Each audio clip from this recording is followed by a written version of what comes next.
बिस्मिल्लाहिर्रहमानिर्रहीम। अस्सलामुअलैकुम नाज़रीन कराम, नई वीडियो में आपको खुश आमदीद कहते हैं।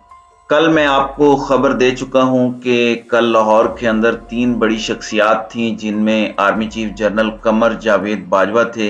इमरान खान तो पहले ही जमान पार्क के अंदर हैं और सदर मुमलिकत जो फौज के सुप्रीम कमांडर हैं वो भी कल लाहौर में थे।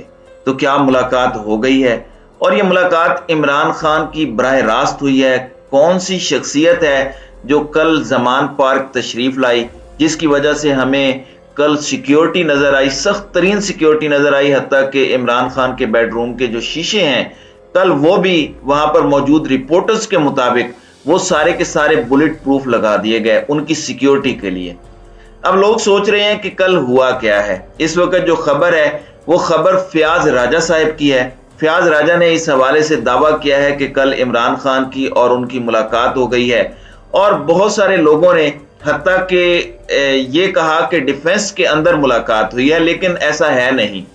डिफेंस के अंदर मुलाकात नहीं हुई, बल्कि जो हमारे पास इत्तलाआत हैं उसके मुताबिक कोई खान साहब के पास तशरीफ लाया और बज़ाहिर ये था कि वो अयादत के लिए तशरीफ लाए हैं और हाल अहवाल पूछना मकसद है। अब वहां पर खान साहब ने 2 चीजें बड़ी वाज़े अंदाज में की हैं। खान साहब अपना केस जीतते हुए नजर आ रहे हैं। खान साहब ने उनसे कहा कि देखें, मेरा मसला ये नहीं है कि ये आना चाहिए या वो आना चाहिए, वो किसी पर एतराज नहीं है, और मेरा केस बड़ा वाज़े है कि जो भी आए मेरिट के ऊपर आए।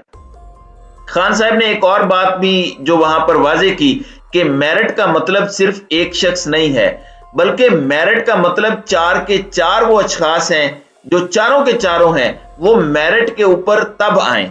और इमरान खान ने एक और बात वाज़े की कि आप लोग ये समझ रहे हैं कि मैं अपनी मर्जी की तैनाती चाहता हूं, इससे कोई फर्क नहीं पड़ता। और ये बात पाकिस्तान तहरीक इंसाफ 12 दफा कह चुकी है, असद उमर कह चुके हैं, शाह महमूद कुरैशी ने भी कहा कि हमारा लॉन्ग मार्च किसी अहम तैनाती के लिए नहीं है, ना हम इस हवाले से कुछ करना चाहते हैं। इस मुल्क में सबको पता है कि माजी के तजर्बात सामने रखते हुए कि तैनाती हमेशा इदारे की होती है और तैनात करने वाला शख्स हमेशा अपने इदारे के साथ होता है, किसी और शख्स के साथ नहीं होता। इमरान खान ने इस तशरीफ लाने वाले मुअज़्ज़िज़ मेहमान से कहा कि देखें, मेरा कंसर्न आप समझ नहीं रहे। आपका ख्याल ये है कि मैं XYZ पर फंसा हुआ हूं, ऐसा नहीं है। मेरा कंसर्न किसी उसके आने से, जो आने वाला है उसके आने से ज्यादा इंपॉर्टेंट बात जो है वो है इलेक्शन। इलेक्शन के अलावा इस वक्त इस मुल्क को किसी भी तरह भंवर से नहीं निकाला जा सकता, और यही बात आज फवाद चौधरी ने भी दबे अल्फाज में बयान की। उन्होंने कहा कि इस मुल्क के अंदर जो इस्तेकाम, जो स्टेबिलिटी है, वो किसी तकर्री से नहीं आएगी। ये बात आप नोट कर लें, बल्कि मुल्क के अंदर जो इस्तेकाम या स्टेबिलिटी है वो सिर्फ और सिर्फ इलेक्शन से आ सकती है, वो अवाम के फैसले और उसके मैंडेट से आ सकती है। जाहिर बात है, ये बात सबको मालूम है और ऐसा ही होना चाहिए, और ये सबको अंदाजा है कि इस वक्त हो क्या रहा है। इस वक्त जबरदस्ती किसी को पिच पर खिलाने की कोशिश ना की जाए। बहरहाल टेंशन बहुत ज्यादा है, और इस हवाले से आज शाह महमूद कुरैशी, आप जानते हैं कि वो बड़े मंजे हुए खिलाड़ी हैं, बड़ी कैलकुलेटेड गुफ्तगू करते हैं, वो कोई ऐसी वैसी बात नहीं करते जो उनके नॉलेज में ना हो, या आउट ऑफ द बॉक्स जाकर वो कोई ऐसी हरकत नहीं करते। आज उन्होंने कहा कि ये बात वाज़े हो गई है कि पिंडी और लंदन वाले एक पेज पर नहीं हैं। मैं आपको एक बात बता दूं कि इस वक्त जनरल फैज इंपॉर्टेंट शख्सियत हैं इस सारे के सारे केस के अंदर, क्योंकि आप इस वक्त तक जितने भी नाम सुन रहे हैं उसमें जनरल फैज हमीद का नाम कहीं नहीं आ रहा। लेकिन मैं आपको ये बता दूं, जो नाम मैं आपको मुसलसल वॉइस ऑफ आर्मी चीफ के लिए बता रहा हूं, मैंने आपको 2 नाम बताए, एक साहिर शमशाद मिर्जा साहब का और दूसरे अजहर अब्बास साहब का। इस सारे मामले के अंदर आखिरी जो मुलाकात है, लोग कहते हैं जो आखिरी गेट टुगेदर इन सब में हुआ है, उसमें शायद जनरल फैज हमीद और जनरल बाजवा एक पेज के ऊपर थे, और इस एक पेज पर होने की वजह से ही शरीफ खानदान की परेशानी बढ़ गई है और अब उनको समझ नहीं आ रही।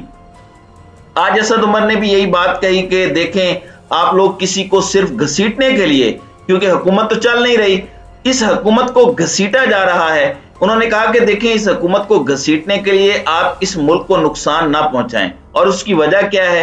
उसकी वजह यह है कि अवाम को फैसले करने दें और अवाम कोई बेहतर फैसला करेगी।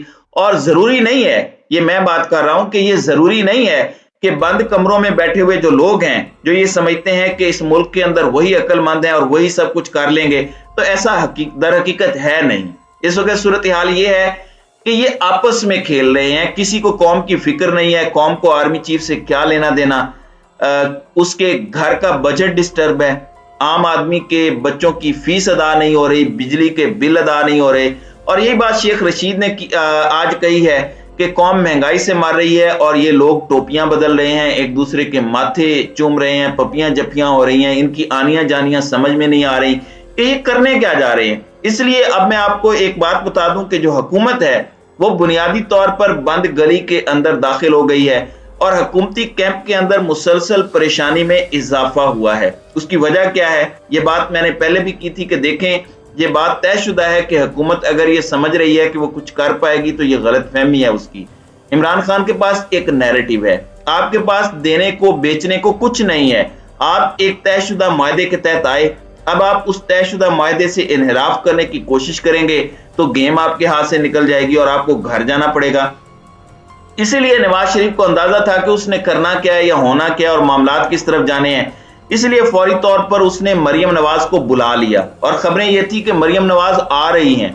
मुझे ये बताएं कि खबर के मुताबिक आज शाम 6 बजे शहबाज शरीफ लंदन से पाकिस्तान रवाना हुए हैं। पता नहीं अब निकले हैं या नहीं निकले।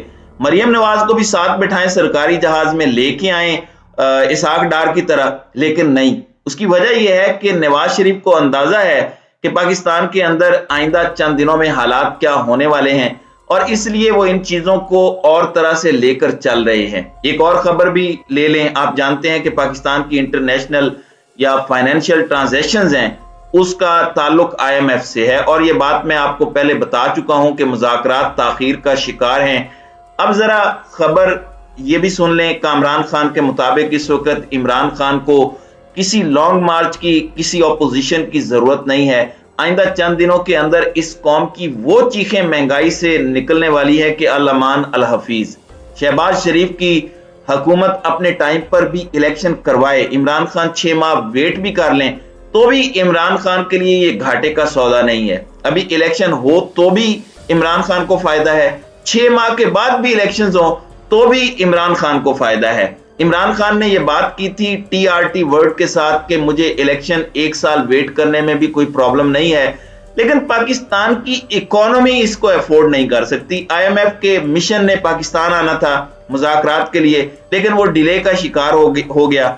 IMF ने मौजूदा हुकूमत के ऊपर मजीद नई शराइत लगाने का फैसला कर लिया है और आपको अंदाजा होना चाहिए कि पाकिस्तान को मजीद $3 अरब का कर्ज लेना है और वो $3 अरब का कर्ज भी लेना है और IMF की खुदा न खास्ता ट्रांजैक्शंस या फाइनेंशियल एड रुक गई तो इंटरनेशनली हमारे इदारे और सारी सिचुएशन बहुत ज्यादा वर्स्ट हो सकती है। अब वो क्या कह रहे हैं? वो बड़ी सादा सी बात कर रहे हैं कि आपने बिजली की कीमतें हमसे बढ़ाने का वादा किया था, आप बिजली की कीमतें उस तरह बढ़ा नहीं रहे। दूसरी जानिब हुकूमत कह रही है कि सर्दी का सीजन शुरू हो गया है, खाने पीने के टाइम के अलावा किसी को गैस नहीं मिलेगी। उसकी वजह क्या है? गैस बहुत महंगी हो गई है, आप इंटरनेशनली उसको अफोर्ड नहीं कर सकते। वो क्या कह रहे हैं उनसे? वो उनसे कह रहे हैं कि जनाब आप मिनी बजट लेके आए और मिनी बजट के अंदर तकरीबन 800 से 900 अरब रुपए के नए टैक्सेस आयद करने की बात की जा रही है और इसका मतलब यह है कि आप 800 अरब रुपया कहां से जमा करेंगे? जाहिर है अवाम से। इसका मतलब यह भी है कि आप ये जो सब्सिडीज आपने दी हुई हैं किसी भी मद के अंदर, उन सब्सिडीज को खत्म करना पड़ेगा और उस सब्सिडी को खत्म करेंगे तो जाहिर है गरीब आदमी पर बोझ बढ़ेगा, जिसका मतलब है कि महंगाई का एक नया तूफान आएगा और महंगाई का जब नया तूफान आएगा तो हुकूमत उस वक्त अवाम को क्या जवाब देगी? आप तो कहते थे कि हमने इमरान खान की हुकूमत गिराई ही इसलिए है कि ये बहुत महंगाई कर रहा था। तो इसका मतलब ये है कि आगे गड़ा और पीछे खाई है, अब भुगते। आपने तजर्बा किया था तो अब उसका पूरे का पूरा मजा भी लेकर जाएं। तो नाज़रीन इकराम, आपकी इस वीडियो के हवाले से क्या राय है? अब अपनी राय का इजहार कमेंट सेक्शन में जरूर कीजिएगा।